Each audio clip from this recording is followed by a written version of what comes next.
为什么我们这辈子总有一段关系，或者一个人，让你像抓着碎玻璃一样，越用力，心就越痛？也许是你倾尽所有却无疾而终的婚姻，也许是长大后逢年过节才匆匆打通电话回来的孩子。你每天照常煮饭买菜，走在喧闹的传统市场里，心里却像是一口枯井，觉得这半辈子的付出全都为了狗。你甚至在深夜里偷偷掉眼泪，怀疑自己是不是在前世造了什么孽，老了还要受这种无依无靠的折磨。其实世间所有的相聚和分离，背后都有它极深的禅意。接下来的内容将完全颠覆你对失去的认知。听完这3个真实的故事，你不仅能真正放下那个伤你最深的人，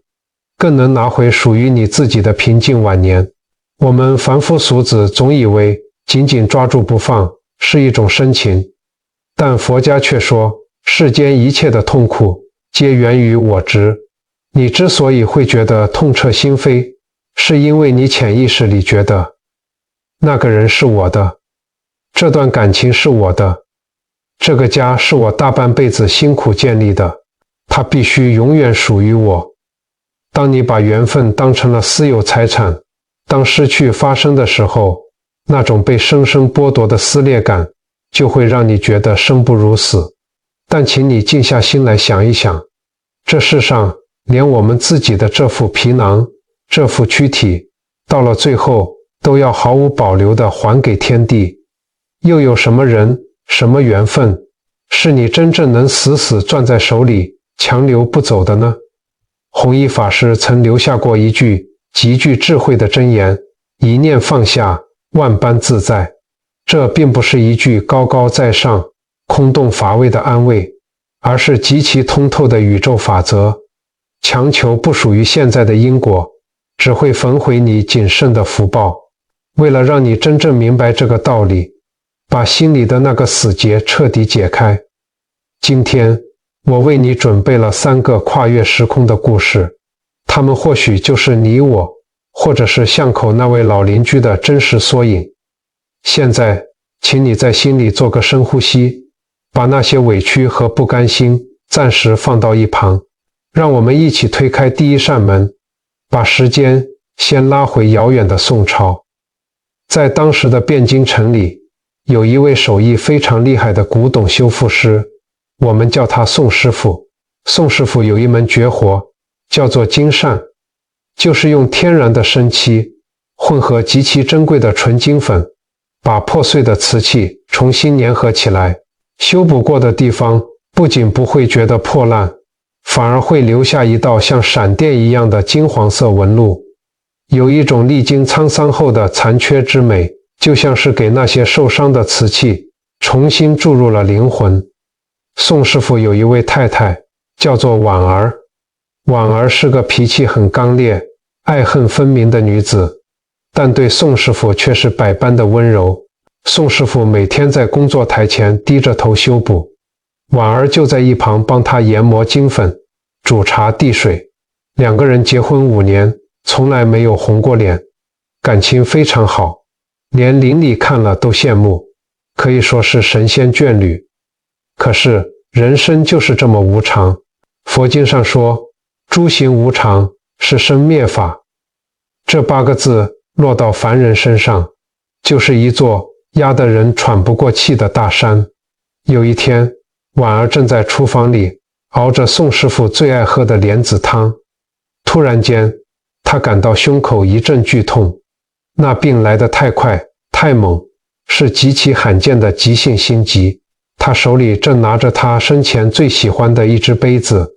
那是一只很精致的梅花盏，是宋师傅当年向她求亲时送的信物。婉儿甚至连一句好好照顾自己的交代话都来不及说，就痛苦地捂着胸口倒在地上，就这样带着深深的眷恋走了。婉儿倒下的时候，手里的那只梅花盏也掉在青石板上，摔得粉碎。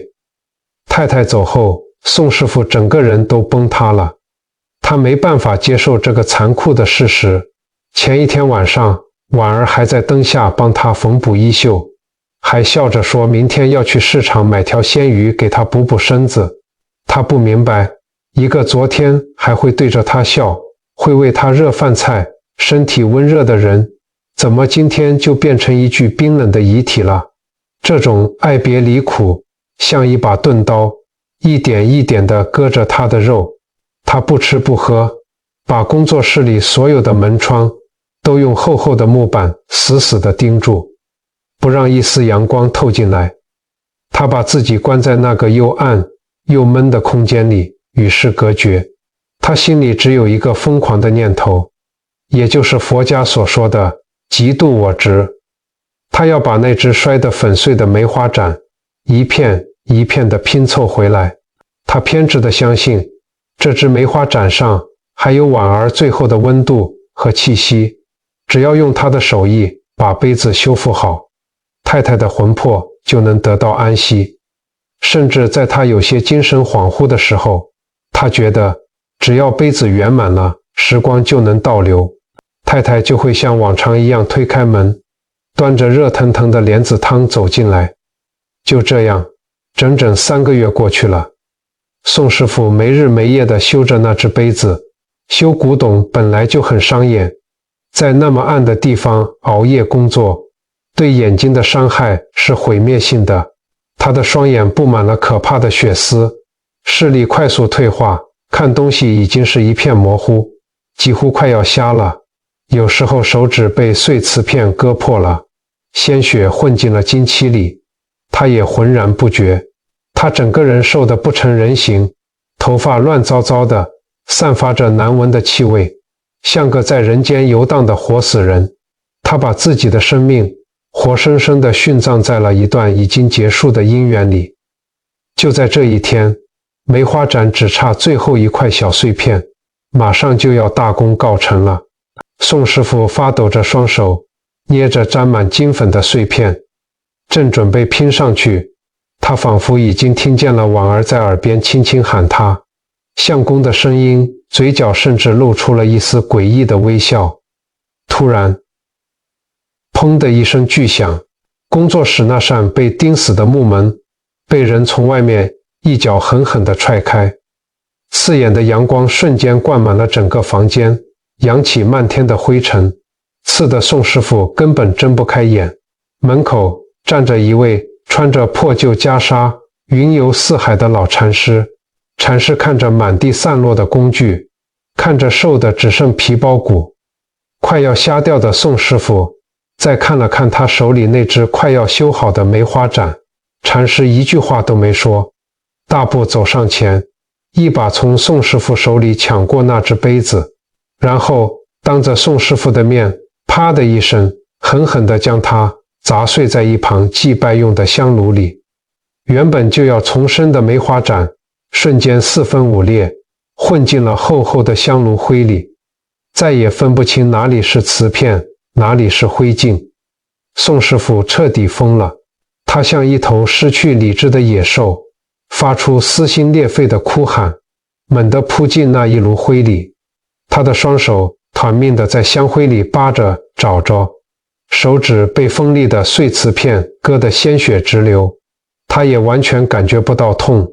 他一边哭一边喊着婉儿的名字，仿佛心肝都被人挖走了。他抬起头，用那双快要瞎掉的眼睛死死瞪着禅师，冲着他大吼：你为什么要这么做？这是我太太留给我的最后一点念想，你毁了她，你毁了我的命啊！禅师居高临下地看着他，脸上没有一点表情，语气冰冷得像刀子。他说：痴儿，你以为你抓着的是缘分，其实你抓着的是业火。如果他今天不死于这场疾病，半年之后，他会遭遇比现在惨烈100倍的结局。老衲今天砸碎这个杯子，是为了敲醒你这个愚痴的蠢货。说完，禅师转身就走，只留下袈裟的一角在风中翻飞，留下宋师傅一个人瘫坐在满地的鲜血、香灰和碎片里。他举着满是鲜血的双手，整个人彻底愣住了。禅师这句话到底是什么意思？为什么说太太现在病死反而是一件好事？这背后到底藏着什么样的因果？我们先把那个在香炉灰里痛哭的宋师傅留在原地，禅师留下的那个谜团，我们等一下再来解开。现在我们把时间快转，把镜头拉回现代的喧嚣都市。我想跟你讲一个现代女人的故事，她叫阿雅，今年快50岁了。她的故事可能就是很多在屏幕前听这段影片的姐妹们的真实写照。阿雅是一位全职太太，结婚10几年，她没有自己的事业，也没有自己的社交圈。她把全部的心血、青春和劳动力都倾注在自己的家庭里。每天清晨5点半，天还没全亮，她就起床在厨房里忙碌，给丈夫和孩子准备丰盛的早餐。8点钟，她骑着那台旧旧的机车，穿梭在狭窄的巷弄里，去传统市场买菜。为了几块钱的葱，为了买到一块最新鲜的、适合炖汤的猪肉，她要跟熟悉的菜贩讨价还价赔笑脸。下午的时间，她总是围着抹布和拖把转，洗衣服、拖地、整理家务。傍晚时分，只要一听到远处传来垃圾车给爱丽丝的音乐声，她就会提着大包小包的垃圾，急匆匆地冲下楼。晚上，她还要煮一桌热腾腾的饭菜，坐在餐桌旁，等着丈夫下班。她花了10几年的时间，把原本冷冰冰的毛坯屋一点一滴打造成了一个温馨且井然有序的普通室内房间。对别人来说，那真的就只是一个再普通不过的室内空间，没有豪华的装潢，也没有名贵的家具，甚至客厅的沙发边缘都有些磨损了。但是墙上的米色壁纸是阿雅亲手丈量亲自贴上去的，阳台上的几盆黄金葛是她一夜一夜擦拭浇水养大的，厨房里瓶瓶罐罐的摆放角度都有她独有的逻辑，就连角落里那盏暖黄色的地灯都是她为了等丈夫晚上应酬回来特意留的一抹暖光，怕他摸黑摔倒。对阿雅来说，这个普通室内房间就是她的全世界，是她最安全的避风港，是她用半条命、无数个日夜的操劳换来的坚固堡垒。可是就在去年秋天，她的天塌了。她的丈夫突然递给她一份离婚协议书，理由很简单，也很敷衍，就4个字：性格不合。丈夫看着她的眼神里充满了不耐烦。他说，他觉得2个人已经没有话聊了。阿雅每天只会说菜市场的菜价涨了多少，哪家的媳妇又怎么了，垃圾车几点来。他觉得这种充满琐碎油烟味的生活让他感到窒息。更残忍的是，因为房子是丈夫婚前买的，房契上只有丈夫的名字，丈夫要求她尽快收拾东西搬出去，因为她想重新开始自由的生活。阿雅完全懵了，她觉得自己的心脏像是被一双无形的手狠狠捏碎。她扑通一声跪在地上，哭着求丈夫，问他是不是自己哪里做得不好，饭菜不合胃口，她可以去学新的菜谱，嫌她唠叨，她可以从此闭嘴不说话，只求她别拆散这个家。可是丈夫的眼神冷漠的就像在看一个陌生人，那种冰冷的眼神比狠狠打她一巴掌还要痛上万倍。最后，阿雅就像一个被扫地出门的流浪汉，拖着2个装满旧衣服的行李箱，被无情地撵出了那个她一手打造的、倾注了所有心血的普通室内房间。当大门在她身后砰的一声关上时，她觉得自己的人生也跟着结束了。搬到廉价出租套房的第1个晚上，外面下着倾盆大雨，屋顶甚至还有些漏水，屋子里有一股散不去的霉味，连一张像样的桌子都没有。阿雅坐在冰冷的地板上，甚至连开灯的力气都没有，就这样在黑暗中哭得撕心裂肺。她不甘心啊，她觉得自己10几年的青春和付出全都喂了狗。她满脑子想的都是，为什么老天爷要这样对我？我这辈子没做过什么伤天害理的坏事，我都顺着他，伺候他，把家里打理得一尘不染，我到底做错了什么？要受到这种晚景凄凉、无家可归的惩罚，那种怨恨和不甘像毒蛇一样啃咬着他的心。各位朋友，你看到了吗？此时此刻，坐在出租套房地板上痛哭的阿雅，和那个趴在香炉灰里，双手沾满鲜血，前面想把梅花盏拼凑起来的宋师傅，是不是一模一样？他们都被困在我执里，死死地抓着已经碎裂的东西，不肯放手。他们都觉得失去这段缘分，失去这个人，失去那个房间，自己的人生就彻底毁了，未来只剩下无尽的黑暗与深渊。但是真的是这样吗？老天爷真的这么残忍吗？佛法中说的因果真的是在惩罚他们吗？在解开这一切之前，我想再跟你分享第3个故事。阿雅的苦是失去伴侣的苦，而接下来林伯伯的故事或许会戳中更多为人父母者的心。林伯伯今年68岁，老伴前几年因为生病走了，家里就剩下他一个人孤零零的。他有一个从小就引以为傲的儿子，书读得很好，后来出国深造，在国外娶了老婆，结了婚，顺理成章的就留在了当地发展。一开始，儿子还会每个礼拜打视讯电话回来，关心林伯伯的身体有没有按时吃药。但渐渐的，儿子工作忙了，升了职，又有了自己的孩子要照顾，打电话的次数变成了半个月一次，1个月一次，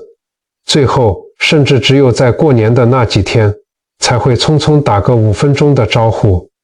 电话那头还常常伴随着孙子哭闹的嘈杂声。林伯伯每天早上的生活非常有规律，但也单调得让人发慌。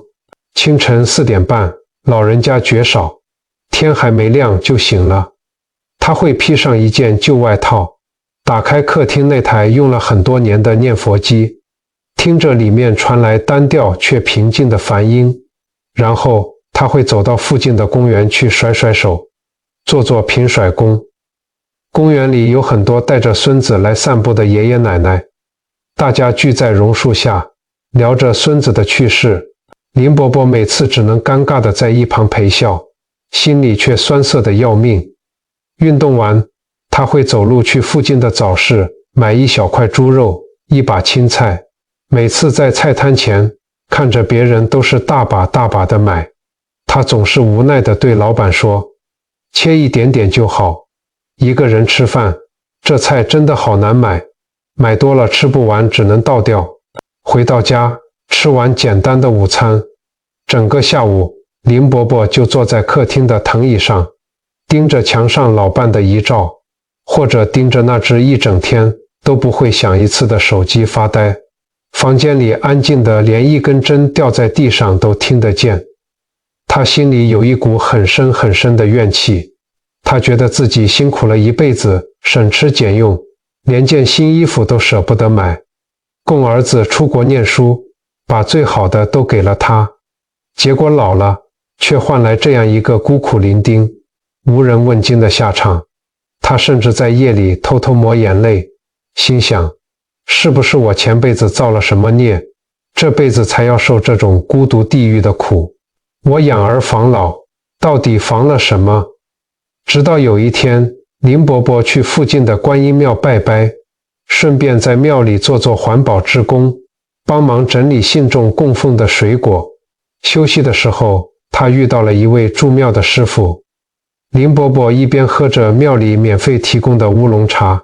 一边把心里的委屈、对儿子的埋怨一股脑地倒给了师傅听。师傅听完，没有讲什么大道理，只是笑着问他：林老居士，你年轻的时候养过鸟吗？林伯伯愣了一下，点点头。养过，年轻的时候在阳台上养过几只画眉鸟。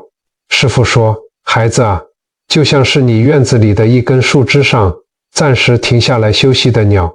鸟儿在你这根树枝上得到了庇护，吃饱了，羽毛丰满了，天一亮，它自然就要飞向属于它的那片广阔天空，去筑它自己的巢。这不是背叛，这是自然规律，这也是佛法中说的因缘法则。师父喝了一口茶，继续说，这世间的亲子缘分，很多时候也是来讨债或是还债的。你这辈子供他读书，把他养大，把所有的心血都倾注在他身上，这就是你在还他前世的债。现在债还清了，他飞走了，这段姻缘就圆满了。你如果非要把鸟儿死死地绑在树枝上，不让它飞，鸟儿会痛苦，树枝也会因为承受不住重量而断裂。你现在的苦不是因为儿子不孝顺，而是因为你不愿意承认这段照顾与被照顾的重度依赖缘分已经结束了。你太执着于父亲这个身份带来的回报了。林伯伯听完，手里的茶杯微微发抖，茶水洒在了手背上也没有察觉。他抬起头，看着庙宇里慈悲微笑着的观音菩萨法像，突然间眼泪扑簌簌地往下掉，但这一次不是因为委屈，而是一种好像压在心里很多年的某块大石头突然被搬开的感觉。你在面对孩子渐渐远离时，也曾有过这种被抛弃的失落感吗？现在我们终于可以把这3个故事串联在一起，来做一次深度的复盘与觉察。我们先来解开刚才宋师傅那个故事里的谜团。禅师为什么说太太病死反而是免了地狱之苦呢？因为禅师早就通过甚深的禅定看透了未来的因果。半年之后，汴京城里爆发了非常严重的兵乱，盗贼四起，烧杀掳掠，整个城市化为人间炼狱。以婉儿那种宁为玉碎不为瓦全的刚烈个性，如果他还活着，遇到叛军冲进家门，他必定会为了保护宋师傅，为了保全自己的清白，与敌人抻命，最后不仅会受尽非人的屈辱，还会极其惨烈的自尽。佛祖是不忍心看他承受那种人间炼狱的折磨，才让他以疾病的方式，在一个平静的早晨，在最爱的人身边，没有受到任何羞辱的安详的离开。当禅师点破这一切，宋师傅看着满地的香灰，突然就大彻大悟了。他终于明白，原来太太的离开不是老天爷无情，不是苍天瞎了眼，而是佛祖最深沉最隐秘的慈悲。佛祖用一种看似残酷的生离死别，保全了婉儿最后的尊严，也斩断了她未来可能遭遇的更大恶业。我们再回头看看那个被赶出门失去了一切的阿雅，2年之后，阿雅并没有像她以为的那样死在出租套房里，相反地，她靠着自己的努力，在社区的长照中心找到了一份行政兼照护的工作。虽然薪水不高，需要给老人家推轮椅、量血压，但每天跟那些老人互动，听他们讲过去的故事，让他觉得自己是个被需要、有价值的人。他开始有了自己的交友圈，会跟同事去报名花艺课，甚至学会了自己骑机车去更远的地方看风景、喝咖啡。他不再去在意哪里的葱便宜了2块钱，也不用再每天提心吊胆的等门，整个人焕然一新，眼睛里重新有了光彩，连气色都变好了。有一天晚上，他静下心来，回想过去在那段婚姻里的10几年，他突然惊出一身冷汗。他这才发现，那段婚姻根本就不是什么避风港，那个她精心布置的普通室内房间，其实是一个剥夺她灵魂的无形牢笼。丈夫长期的冷暴力，对她付出的理所当然，从不分担家务，以及日复一日在言语上的贬低，就像温水煮青蛙一样，正在一点一滴地榨干她的生命力。在那个房间里，她只有妻子和母亲的标签，唯独没有阿雅自己。如果当初没有被无情地赶出来，她可能会在那个普通室内房间里继续委曲求全，每天看着别人的脸色过日子，枯萎到老，直到完全失去自我，变成一个满腹牢骚、充满怨气的可怜怨妇。原来那场看似残忍的离婚，那场让她痛不欲生的背叛，根本不是惩罚，那是宇宙看不下去了，对她发动的一场紧急救援。老天爷硬生生地把她从那个会让她窒息的泥沼里连根拔起，逼着她重新去认识自己，去过真正属于自己有尊严的人生。各位朋友，这就是我想告诉你们的底层逻辑，也是佛法中最甚深的智慧。法师曾说，一念放下，万般自在。佛家常说，缘起缘灭，皆是因果，诸法无我，诸行无常。我们凡夫俗子总以为两个人能走到最后才是圆满，孩子能永远承欢膝下陪在身边才是福气，拥有一套遮风挡雨的房子才算有了归宿。但其实这世上有很多缘分，它是来讨债的，或者是来还债的。当这个债还清了，缘分自然就散了，强求不散，只会演变成纠缠不清的恶缘。这份痛苦，佛学里称为求不得苦与爱别离苦。你之所以会觉得胸口闷痛，会觉得喘不过气，是因为你企图用肉体凡胎的双手去抓住不断流动的河水，你捏得越紧，水流失得越快，而你的手只会因为过度用力而抽筋发麻。如果你现在正因为某个人的离开，因为老伴的离世，因为婚姻的破碎，或者因为子女的疏离而痛不欲生，觉得自己的生活只剩下一具躯壳，觉得自己被全世界抛弃了，请你一定要记住这句话：有些人的离开，不是因为你做错了什么，也不是你不够好，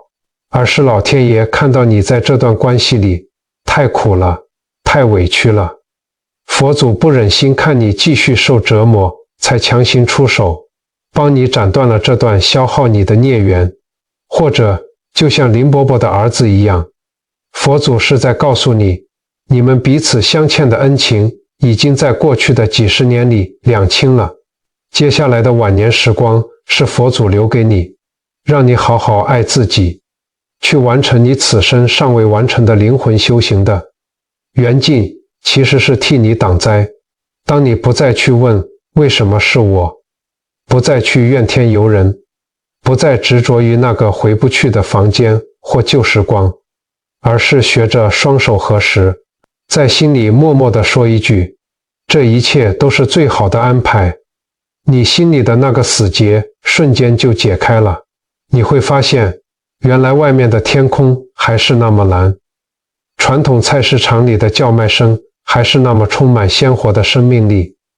你的人生其实还有很多值得期待的小确幸。听完了刚才这3个故事与深层的道理，你可能会深深叹一口气，说道理我都懂，可是要真正做到放下，真的好难。好难啊，几十年的人哪是说忘就能忘的？这很正常，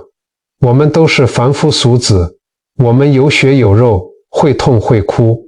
佛法也说，佛法在世间，不离世间觉。真正的修行，不是要你抛家弃子跑到深山古寺里去剃度打坐，也不是要你强迫自己变成一个没有感情、麻木不仁的木头人。真正的修行，是要在每天的柴米油盐、洗菜煮饭、倒垃圾、等公车里，一点一滴地去觉察自己的起心动念，把心清空。所以，今天我为你准备了3个，你看完影片立刻就能开始做的微小行动。这些简单的练习不需要花钱，也不需要花太多时间，但它们能帮你在日常生活中慢慢减去心里的枯枝。行动1：物品断舍离，观心法。请你在家里找出一件承载着过去回忆，每次看到都会让你觉得心痛或沉重的旧物。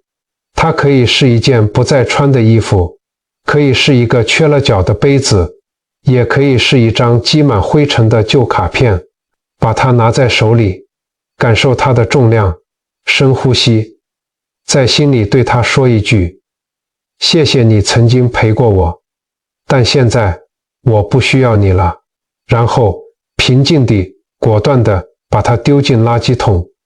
这是在练习物理上的放手。当你丢掉它的那一刻，你会明确地感觉到心里某个沉重的角落突然松动了。行动2：睡前3分钟的感恩失去。每天晚上躺在床上准备入睡时，不要再习惯性地去反复咀嚼那些痛苦的细节，不要再去想那些刺耳的话，也不要再问为什么是我。请你轻轻闭上眼睛，在心里默默地对这段已经结束的缘分说3遍：谢谢你离开我，谢谢你放过我。一开始你可能会觉得很不甘心，眼泪还是会流下来，觉得很勉强，但请你不要放弃。只要你坚持练习，这句话会产生非常强大的能量，帮你把原本郁结在胸口的怨气转化为一种释然的平静。行动3：深呼吸与回正练习。在你白天的日常生活中，比如在等公车，在厨房切菜，或者独自看电视时，当你突然又陷入了那种钻牛角尖的执念，觉得心口又开始隐隐作痛时，请你立刻停下正在做的事，深深地吸一口气，感受空气慢慢进入你的肺部，然后慢慢地、长长地吐出来。在吐气的同时，对自己默念4个字：回到当下，过去的缘分已经散了，未来的事情还没发生。你真正能把握的，只有此时此刻的这口呼吸与这份平静的生活。用这个小动作，把你发散、焦虑的心念一把拉回来。这3个动作看似微不足道，但只要你愿意开始做，你就是在对宇宙、对佛祖宣告，你已经准备好要放下执着，重新出发了。各位朋友，我们这一生就像是一趟漫长的长途火车，有人上车，就必定有人下车。没有谁能真的陪你从头走到尾，连我们自己的身体最后也带不走。缘分来的时候，我们张开双手，好好珍惜，全心全意地去对待人家。但是当缘分尽的时候，不管是一段婚姻的结束，还是生离死别，我们也要学会挥挥手，体面的、慈悲的告别。落叶归根，花开花落，这世间的万事万物都有它的时节。春天开花，秋天落叶，你不能强求秋天的树上还挂着春天的花朵。那个离开你的人，那个让你痛彻心扉的结局，其实只是他陪你走完了他该走的路，他的任务结束了，他在你生命里的学分修满了，所以他必须要下车了。请你一定要明白，这不是你的错，也不是你不好，更不是老天爷在无情地惩罚你，这只是佛祖在用另一种看似残酷，实则慈悲的方式，保护你免受更深、更长久的伤害。肺是在帮你腾出空间，引导你去遇见真正属于你的更美好的晚年风景。所以别再回头看了，不要再把美好的生命浪费在已经冷透的香灰里，也不要再把自己困在过去那个充满回忆的牢笼里。把心里那些枯萎的执念勇敢地剪掉吧。就像我们常说的，院子里的海棠花该剪枝了，只有狠下心把烂掉的、枯黄的枝叶修剪干净，明年的春天它才开得好，开得漂亮。我们的心也是一样的，只有彻底清空了旧的悲伤，才能装得下新的平静与幸福。今天晚上，当你闭上眼睛的时候，我希望你能做一件事，请你在心里原谅那个离开的人，原谅生命里所有的猝不及防，更要原谅那个这阵子以来一直苦苦折磨自己、委屈自己的你，告诉自己一声，你辛苦了。接下来，我们要好好为自己活。愿你从今以后缘去不留，轻装上阵。愿你未来的每一天都能活得通透、自在、欢喜。即使是一个人喝茶，一个人散步，也能感受到微风拂面的快乐。如果你听完这支影片，觉得心里那个沉重的包袱轻了一些，或者突然有了一点点感悟，觉得胸口不再那么闷了，我诚挚地邀请你，在下面的留言区留下一句你的善言，或者为自己、为曾经爱过的人留下一句祈福。比如，你可以写下放下执念，愿我未来的路平安顺遂、健康喜乐，或者感谢所有的相遇与离别，愿彼此安好，再无挂碍。让我们把这个留言区变成一个充满正向磁场、互相疗愈的温暖角落。因为佛法说，当你给出真诚祝福的时候，这份温暖的能量最终都会加倍地回到你的身上。这里是为你讲述佛学智慧与生活感悟的频道，感恩你今天愿意花这么长的时间相伴。若是今天的内容有缘带给了你一丝平静与力量，诚挚地邀请你点击订阅按钮，并分享给身边那些可能正在受苦、需要温暖的老朋友。让我们在未来的日子里继续一起修心养性，寻找生活的平静与解药。愿你心中有佛，眼里有光。我们下期影片再见。